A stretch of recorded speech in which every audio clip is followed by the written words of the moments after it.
राजधानी जयपुर में RIC centre आयोजित हो रहे 2 दिवसीय 29वें राष्ट्रीय ई-गवर्नेंस सम्मेलन में पंचायती राज मंत्रालय और पंचायती राज संस्थानों ने राष्ट्रीय ई-गवर्नेंस पुरस्कार 2026 में 4 पुरस्कार जीते। मंत्रालय की पंचायत उन्नति सूचकांक पहल को डेटा एनालिटिक्स के उपयोग के माध्यम से डिजिटल परिवर्तित श्रेणी में गोल्ड अवार्ड मिला।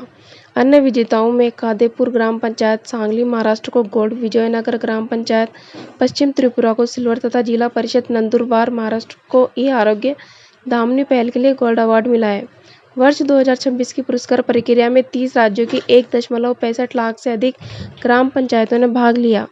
सम्मेलन का विषय विकसित भारत 2047 एआई सक्षम, डेटा संचालित और सुरक्षित डिजिटल गवर्नेंस है।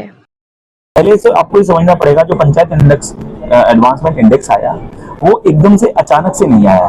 बहुत सारी चीजें हुई हैं जिनके क्रम में चलते हुए पंचायत एडवांसमेंट इंडेक्स आया है।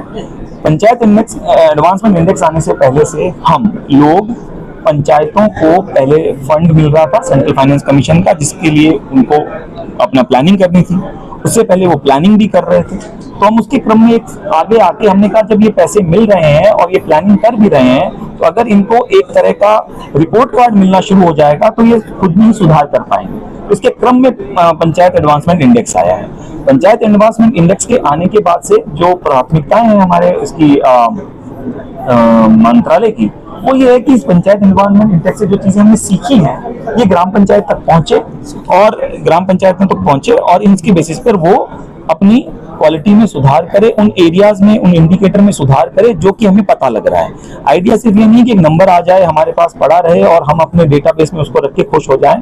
हम इसको वापस जनता के बीच में, जो हमारे सरपंच हैं, प्रधान हैं, जो हमारे सचिव हैं, उनके बीच में इस डेटा को वापस लेके जाते हैं ताकि उस डेटा से वो समझे और उससे अपने ग्राम पंचायत का विकास करें। कहते हैं ये पंचायतों का अपना डेटा है, इसको देख के पंचायत ये जान पाते हैं कि उनके पंचायत में क्या चीजें अच्छी चल रही है, किस चीजें में वो पीछे हैं और उस जिस सेक्टर्स में वो पीछे है उनको सुधार करने के लिए क्या क्या काम करने की जरूरत है। ये सारा कुछ भाई आपको बता देता है। तो जब भी आप पंचायत की प्लानिंग करें, डेवलपमेंट की योजना बना रहे हैं या कुछ भी नया काम करना चाह रहे हैं या कुछ फंड आपके पास जिसको आप यूज करना चाह रहे हैं, तो आप पहले पाई का स्कोर देखें। जिस क्षेत्र में आपका स्कोर कम है उस थीम में आप देखें किस कारण से स्कोर कम है और उसके लिए क्या काम करना चाहिए। यदि इस हिसाब से यदि आप प्लानिंग करेंगे तो आपके पंचायत की उन्नति